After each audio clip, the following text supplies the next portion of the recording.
Well, I was originally working at Royal Dalton, and I left there to come and work at Ann Summers for work experience. So I actually had no intention of staying. It was a very male-orientated business then, and I just by coincidence got invited to a Pippin party, which is a sort of a Tupperware-style party. And it was at that party that people knew I worked at Ann Summers, and the guests were sort of saying to me, why don't you do Ann Summers parties? We'd love to be able to buy sexy underwear, but we're too embarrassed to go into a sex shop. So that's where I got the idea. Well, after that party that I went to, I decided to try some parties myself. And I put a sort of a proposal together. I was only 21 at the time, so it wasn't that sophisticated. And I'd had no previous business training. I took my idea to the board, which was actually an all-male board then. And one board member actually said to me, well, this isn't going to work because women aren't even interested in sex. I think that actually said a lot more about his sex life than it did about my idea. The parties have been really, really important to the way the business has evolved because first of all, it's our heritage. And it's almost become an induction, an induction to the brand. People go to the parties, they're in the comfort of their own homes, they feel relaxed, they try on the product, they have a great time. And often you find that people will have a party first and then go into our stores or shop online. And at one time, of course, the business was essentially party plan. And then about 10 years later, I thought I can take this idea and put it into retail. And now retail has become the most dominant side of the business. We have 150 stores now. And that's probably more what people associate Ann Summers is for the stores than the parties. But they all complement each other very well.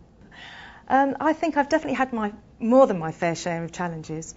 Certainly, and I suppose the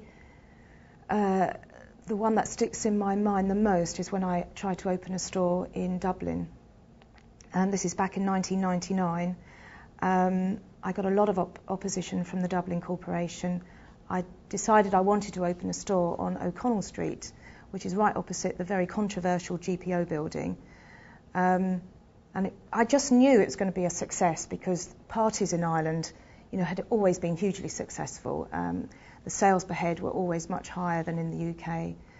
And the Dublin Corporation called me, and they wanted me to try and open a store somewhere else, if at all. And I said, look, why don't you come over, come and see what our stores are like, and we'll give you a tour of the business so you can, see. I felt there were some preconceived ideas there. So they came over. They spent the morning having a tour of our stores with our retail director, and then I met them in the boardroom in the afternoon. Well, one of them couldn't even look at me. I guess he sort of saw me as the, Britain's Queen of Sex, and I personally prefer to be called Princess of Pleasure, but he just couldn't look at me in the eye, and it was a very difficult meeting. They were very intimidating. They were. At one point I just said, look, I think that you're not here to really see what we're about. You've got your own agenda, and they pretty much admitted that. And their finishing words were, look, we can't be held responsible for what might happen to you if you open a store in Dublin. So obviously I decided I was going to open the store, whatever. And a week before the store opened, I actually received a bullet through the post. And I'm sure many people watching this aren't going to experience anything like that. But, when you're starting out in business, you're often faced with challenges, and, you need to find the courage to get over that. And I decided that I would still open the store. Although I do admit I did take a couple of burly security guards with me. And there was a lot of negative press around at the time.